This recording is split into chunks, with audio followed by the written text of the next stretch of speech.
अब क्वेश्चन था before the teacher finish the question. जैसे हमने बिफोर का पेयर बनाया, बिफोर के बाद वर्ब की सेकंड फॉर्म।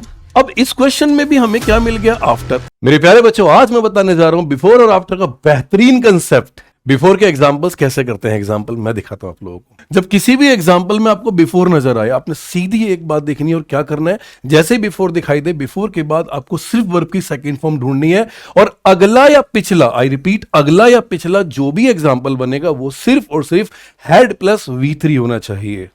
अब क्वेश्चन था before the teacher finish the question. अब यहां पे कंसेप्ट क्लियर हो गया कि यहां इस एग्जांपल में सेंटेंस की शुरुआत में क्या आ गया? बिफोर। जैसे ही हमने बिफोर देखा तो हमने सीधा देखा बिफोर के बाद वर्ब की कौन सी फॉर्म आ गई? सेकंड फॉर्म आ गई।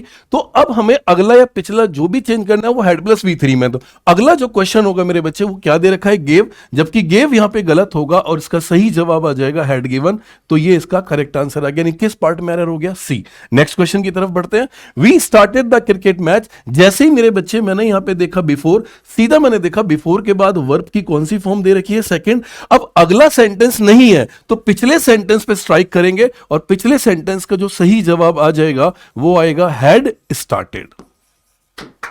अब इस क्वेश्चन में जैसे ही मैंने देखा बिफोर आया तो मेरी सीधी आइडेंटिटी बिफोर के बाद वर्ब की मैंने कौन सी फॉर्म लगा दी? सेकंड। अब अगला या पिछला जो भी मुझे मिलेगा, यानी अगला सेंटेंस जो भी होगा, उसमें मैं सीधा वर्ब की सेकंड फॉर्म यानी हैड प्लस V3 का यूज करूंगा। तो यहां पे सेकंड फॉर्म काट दी और हैड प्लस V3 आ गया। सेम इसी क्वेश्चन में भी हमने यही देखा। जैसे ही मैंने क्वेश्चन पढ़ा मुझे क्या मिल गया? बिफोर। अब आपने देखा बिफोर के बाद सीधा वर्ब की कौन सी फॉर्म आनी चाहिए थी? सेकंड। लेकिन यहां पे क्या दे रखा था? हैड। यानी ग्रामेटिकली ये गलत था। आंसर क्या आ गया? सी। जैसे हमने बिफोर का पेयर बनाया, बिफोर के बाद वर्ब की सेकंड फॉर्म, अगला या पिछला हैड प्लस V3।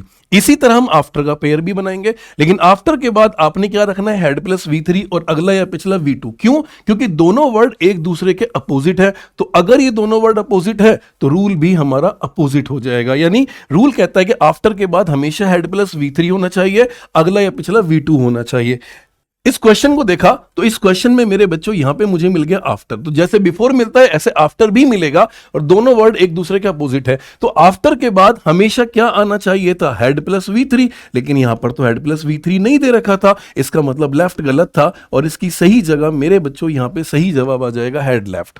इस क्वेश्चन को जब देखा, ही रिटर्न माई बुक आफ्टर। जैसे ही मैंने इस क्वेश्चन में आफ्टर देखा तो मुझे आफ्टर के बाद क्या चाहिए था? Had plus V3। लेकिन यहां तो हैड नहीं था तो मैंने यहां पर ये काट दिया। तो यहां पे सही जवाब आ जाएगा हैड रीड।